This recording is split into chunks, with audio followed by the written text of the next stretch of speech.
The great stone courtyard was silent. Every person in Dunvar stood still, holding their breath, waiting. Alpha Aldrich stepped onto the platform. He was built like a mountain, iron gray hair, cold winter eyes, 31 years of absolute rule written into every line of his face. When he spoke, the whole territory listened. "The season for a mate has passed me," he said. "The matter is permanently closed." Nobody moved. Nobody argued. 160 people simply accepted that their territory was slowly going to die. Then a voice cut through the silence from the very back row. "Then I'll rule instead." Every head turned. She was covered in 4 days of Highland dust. Worn boots, one small knife at her hip, no papers, no pack, no name anyone in Dunvar recognized. Just a pair of eyes that refused to drop. Her name was Tova, and she had just said the 7 words that would change everything. Subscribe and hit the bell. This story is just getting started. The silence lasted exactly 4 seconds. Then chaos. An elder made a strangled sound. The young border guard behind Tova hissed, "She's a stray!" Half the crowd started whispering at once. Aldrich said nothing. He just looked at her, not with fury, not with amusement, with the focused attention of a man deciding whether something was a problem or an answer. "Your name," he said. "Tova, Korath Pack, formerly." "Korath fell 2 seasons ago." "Yes." "You've been wandering the highlands since then." 4 days of it. Before that, the border roads. Before that, wherever work took me." She held his gaze. "I move. Clearly." He stepped down from the platform, just 1 step, precise, controlled. "On what grounds does a stray interrupt an alpha's decree?" "None," she said. "I have no papers, no standing, and no affiliation. I know that." "Then why?" "Because I have nothing to lose by saying what every single person in this yard is thinking, and none of them will say out loud." The crowd went very still. "And what is everyone thinking?" he asked quietly. Tova looked at the frozen faces around her. "That a territory without a bonded alpha is a territory already dying. That weakness on a border invites war. That the question isn't whether Dunvar faces a succession fight after you. It's how many people die when it comes." Aldrich was quiet for a long moment. "You have a great deal to say for someone with nothing," he said. "That's exactly why I can say it." Another silence. He descended the 2nd step. "The elders will want you removed." "I assumed." "I'm giving you 3 days instead. Prove your worth in some real, measurable way, or leave the highlands entirely." He met her eyes. "Agreed?"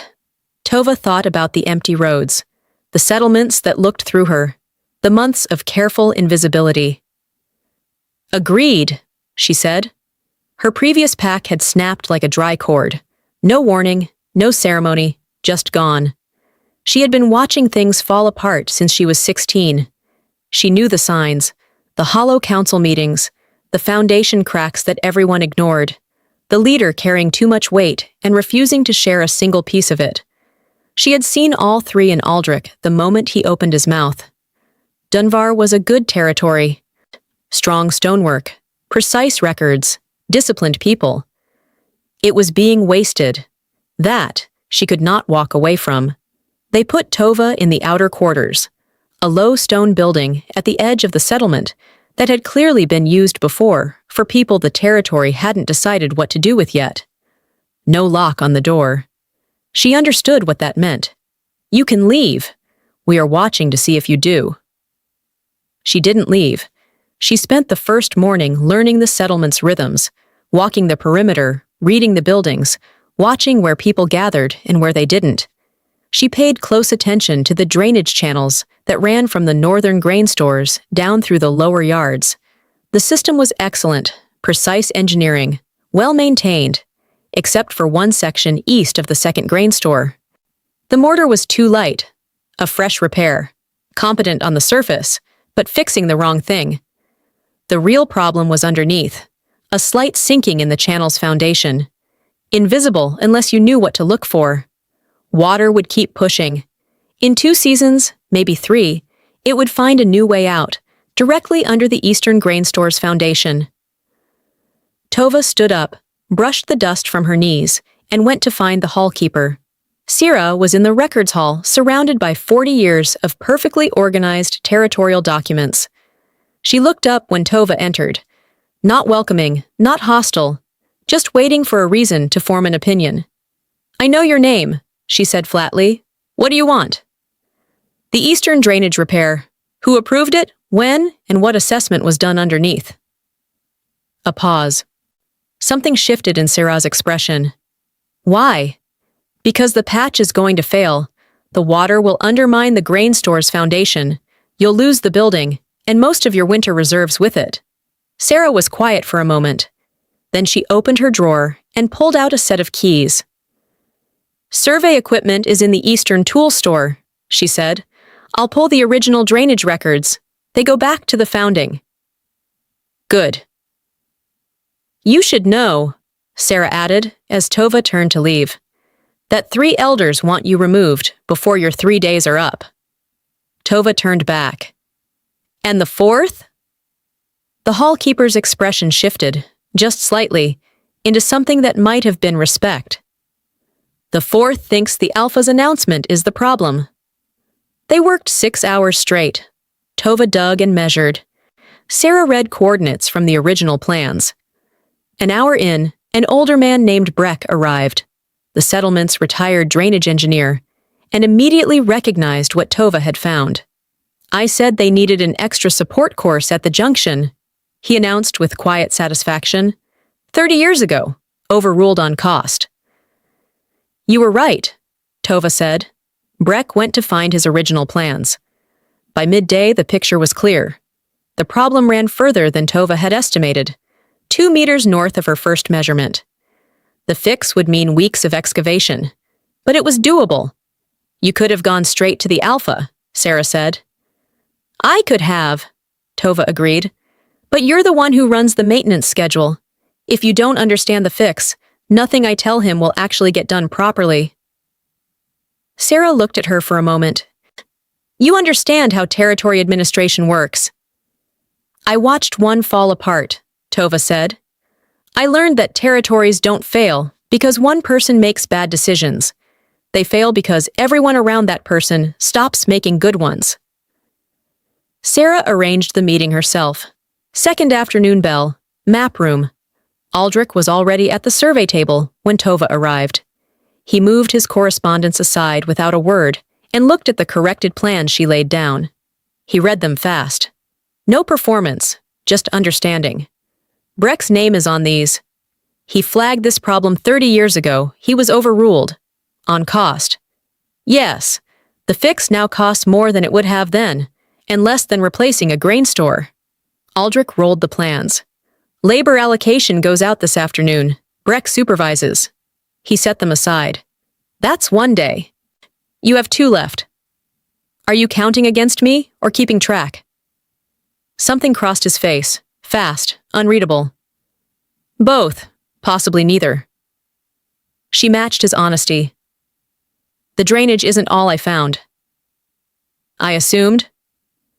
"The Verith Pack correspondence in your records hall has a pattern. Someone is asking very careful questions about succession." The quality of his attention shifted. Just slightly. The way a mind already focused becomes more so. "What kind of pattern?" he said. "The kind that means they're already planning for after you." The meeting ran past the 3rd bell.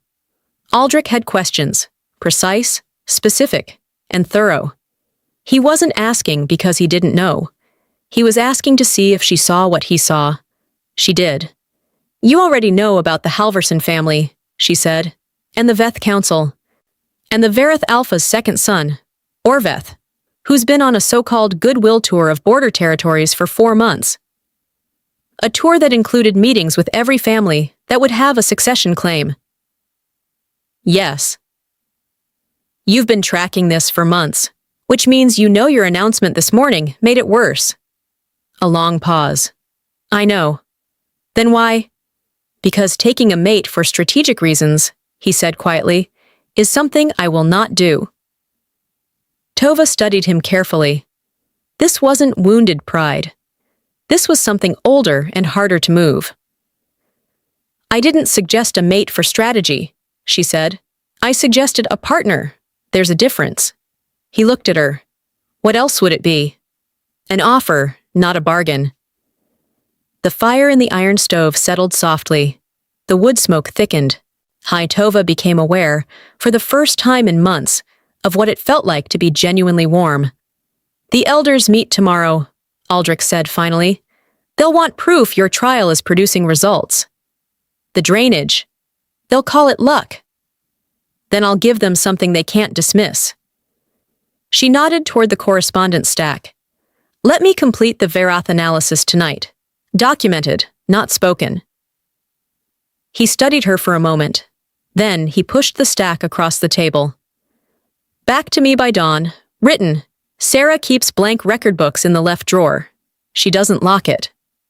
A pause. She'll have left a lamp burning. Tova picked up the papers. At the door, she stopped. Your pack, he said. When did you know it was over? 3 months before the end. I stayed because I thought I might be wrong. A beat. I wasn't. Why did you stay at all? She thought about it honestly. Because leaving felt like giving up, and I haven't learned how to do that yet. She walked out into the cold. She worked through the night. What she found was worse than expected, and more organized. Orveth wasn't just making friendly visits. He had mapped Dunvar's internal pressure points and was quietly offering to fix each one in exchange for future loyalty. The Halverson family wanted water rights on the northern tributary. Orveth offered an introduction to the right Verath council member. The Veth family wanted their eldest daughter's territorial standing recognized, a dispute Dunvar had been ignoring for years. Orveth offered formal Verath recognition, which would force Dunvar's hand. The Grenmark family wanted a small boundary shift, just 40 meters east. Quiet, unrecorded. The kind of thing that looked harmless and would later be used to claim far more. None of it was illegal. All of it together was a careful web, so that when Aldrich fell, 3 of Dunvar's most powerful families would already owe Verath. It had been running for 8 months. Aldrich had only been aware of it for 4. The question was why it was still running. She had her answer by the time the lamp burned low. She presented the written assessment at dawn. Aldrich read it without speaking. You found the Grenmark claim. It only shows up when you read Orveth's 3rd letter against the Grenmark land survey. Separately, they look like nothing. The council read them separately. Yes, wow, this is the kind of connection the hallkeeper would have caught immediately. She wasn't shown both. His expression didn't change, but something behind his eyes did. Why wasn't she shown both? Tova pressed. The elders believed the Verath matter should stay within the council. The hallkeeper isn't on the council.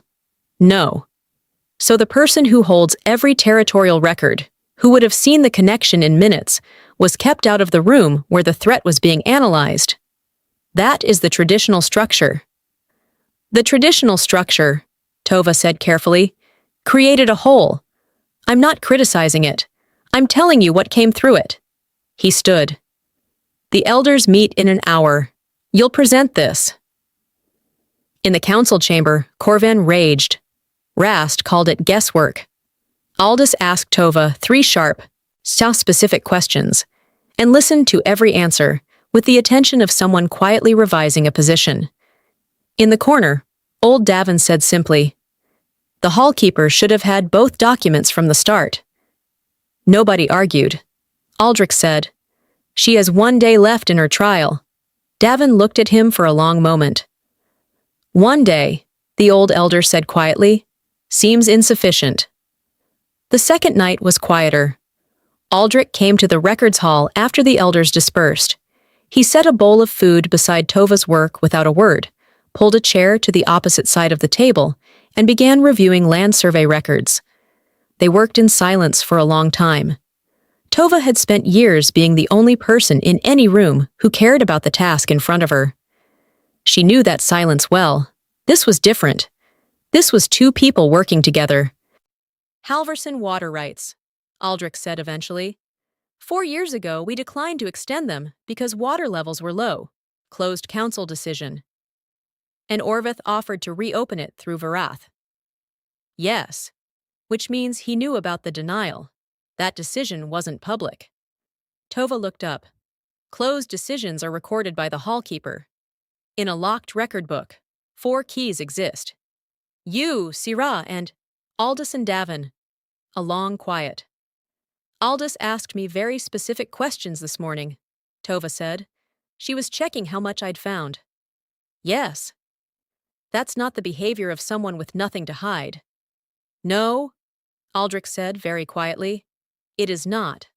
Tova set down her papers. The lamp threw warm light between them. Outside, the settlement was completely still. She became aware that this conversation had shifted, gradually, without announcement, from evaluation into something else. You've been carrying all of this alone, she said. I carry most things alone. That's not a method. That's a habit you built into a method. He looked at her. The habit of someone who learned that sharing weight means risking having the other person drop it, she said. A long silence. You read people the way you read drainage systems. I read what's underneath, in both cases. They mapped the solutions together, addressed the Grenmark boundary preemptively, resolved the Veith dispute through internal council action, fix the Halverson water rights in spring before Orveth can offer them, handle Aldous quietly and with dignity. At the door, Tova paused. None of this was found by one person, she said. Sarah held the records. Breck had the engineering. Davin saw the council gap. You had the full context. I just asked the questions. She met his eyes. Remember that tomorrow. The second assembly felt different before a single word was spoken. 3 days ago, the crowd had the silence of people expecting a funeral. Today, they turned when Tova arrived, not with hostility, but with the attention of people who had heard things. Aldrich reported the drainage fix. The Grenmark resurvey, completed that morning. The Veith dispute, moving toward resolution. His voice was clean and precise. Then he said, The 3-day trial has concluded. Its terms have been met. A pause that stopped the whole yard. I am extending it indefinitely. Corvin's objection came immediately and loudly. Several voices rose at once. The young border guard looked like he was reconsidering his entire week, so Aldrich waited them out. An indefinite extension requires an offer of provisional standing, he said, which requires the individual's consent. He looked at Tova. She looked back at him. 3 days ago, she would have said yes immediately. She'd had nothing. Provisional standing was everything. But she had learned things in 3 days that changed what she was willing to accept. On what terms? She said. A sound from Corvin's direction. Aldrich's face didn't move. Senior records analyst, formal standing, full territorial stake. That's not what I offered, she said. 3 days ago, in this yard. That's not the offer I made. The silence was absolute. Tova! I found the drainage problem because I was looking at the whole settlement. I found the Varath pattern because I had access to everything.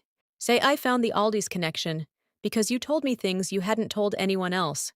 She kept her voice level. None of that is an analyst. All of that is a partner. Aldrich looked at her for a long time. Then he said it. Not an excuse, not armor, just the truth. I am considerably older than you. I have governed for 31 years. This territory carries weight, the weight of decisions and consequences, and grief that never fully lifts. He met her eyes directly. I told myself I would not put that on another person, that refusing was mercy. I know, she said gently. You know. I know because I read you the same way I read the drainage, and what I saw was a man who built a cage and called it a gift. The cage was the solitude, but it doesn't protect anyone. It just means the weight gets carried by one person until they fall. Silence. You're not afraid of it, he said. "I've been carrying weight my whole life. Alone, just like you." She held his gaze. "I'm suggesting we stop doing that." In the corner of the platform, old Davin made a small sound. Aldrich was quiet for a long moment. "A partnership claim requires a second assembly," he said, "within 7 days." Not a yes, but not a closed door. "I know," she said. "I read the records." And for the first time in 4 years, maybe 5, the Alpha of Dunvar almost smiled. He came to find her that evening. She was sitting on the stone step outside the outer quarters, watching the stars. The wind had shifted, and the wood smoke was gone, and the sky was extraordinarily clear. He sat beside her, not close enough to make a statement. Yeah, just beside. They looked at the stars for a while. "My predecessor took a mate in his 43rd year of rule," Aldrich said. "She was 22. He was 60. Tova waited. She wasn't foolish or forced. She was intelligent and willing. But the weight she walked into, 30 years of decisions already made, consequences already locked in, it aged her in ways years alone couldn't explain. A pause. "She died before he did. I was 15. I watched it happen." "And you decided then," Tova said. "I decided refusing was the mercy." "And then you governed for 31 more years," she said. "And the weight kept growing, and the mercy started to feel more like a reason you told yourself." A long silence. "Yes," he said. "She had no standing at the table," Tova said quietly. "No part in the decisions. She only inherited the weight of them, as consequence, not as participant. That's a different thing entirely from what I'm asking for." The longest silence yet. She didn't fill it. "She had no context," he said finally, slowly, like a man testing a belief he had held for 30 years. "Everything was already decided before she arrived. She had no voice," Tova said. "I'm not asking to carry your history. I'm asking to help write what comes next." Another silence. "Yes," he said, very quietly. "I don't know how to do this," he said. "Neither do I." A pause. "That seems like a fair place to start." In the starlight, his face was different. Still, not performing certainty, just present. "You are not what I expected," he said. "I rarely am." "That is either a significant problem," he said, or a significant advantage. "Both, probably." He stood to leave. "Tova!" "Yes." "When the pack fell, what did you take with you?" She thought about the knife, the dust, the empty roads. "The habit of looking underneath things," she said. "The one that found your drainage problem, and the Verith map, and—" She stopped herself. He didn't ask her to finish. He nodded once and walked back into the settlement. She stayed on the step for a long time. Dunvar was quiet around her, but it was a different quiet now. Not the quiet of something ending, the quiet of something settled, intact, occupied, and fully alive. This was a place worth belonging to. The bonding ceremony arrived on a morning that felt nothing like the one Tova had walked into. The sky was the clear blue of early spring. Not winter gray, not endurance, but commitment. The wood smoke from Sirah's fire rose straight up, catching the low light as if it was being offered to something. Everyone came, all 160 of Dunvar's people, and more, the Halverson family, whose water rights had been extended, the Veth family, whose eldest daughter had cried quietly when her standing was finally recorded, Breck, vindicated after 30 years, traders from the eastern roads who had simply heard something was happening and wanted to see it. Sarah stood with the bonding record, 15 years in her keeping, cover freshly cleaned. Davin presided. Corvin was absent, resignation tendered 3 days prior. Rast stood to one side, watching carefully. Aldous was gone, her departure handled with the quiet dignity Aldrich had insisted upon, even at the end. Tova stood on the left of the platform step. Borrowed clothes from Sira, who was roughly her size, and had handed them over without comment. Her small knife at her hip. She had kept it. It mattered. Aldrich stood on the right. Mountain still, iron gray. The fixed point that 31 years had made him. But different now, if you knew how to read underneath. He looked like a man who had made the right kind of decision, not from strategy or calculation, but from the slow, unargued kind of knowing that arrives when you finally stop fighting it. She recognized it. She had made the same one. Davin read the right. Both of them spoke their part. Tova's voice was steady. Davin closed the record book and looked at them, the look of a man who had spent 30 years watching this territory and had, in its darker stretches, quietly doubted it would ever arrive at a morning like this one. "The pack bond of Dunvar," he said, "is renewed." He stepped back. A beat of silence. Then Breck, not a man given to public declarations, said, loud enough for the back rows, "About time." The laughter that followed moved through the courtyard like water through a cleared channel. Free, unobstructed, finding every corner. Afterward, in the map room, golden morning light falling across the charts. Tova looked at everything that still needed doing. The Halverson review, the Grenmark recording, the Verith situation, slowly unraveling now that Orveth had nothing left to offer. There was a great deal of work. She was looking forward to all of it. Aldrich came in with 2 cups of the settlement's morning drink. Strong, bitter, nothing like coffee. And completely right. He set one beside her, looked at the charts, then at her.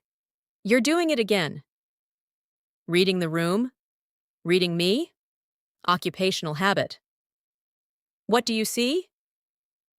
She thought about it the way she thought about everything. "A man slightly surprised to find himself here," she said, "and finding the surprise is not unpleasant." Then, fully, without qualification, without hurry, with the quality of something that had been waiting a long time for enough space to exist, he smiled. Sarah would tell Davin later that evening it was the first real smile she had seen from the Alpha in 7 years. Maybe 8. "Eastern Survey," he said, looking back at the charts. "3rd week," she said. "Breck's team." "Halverson Review." "2nd week.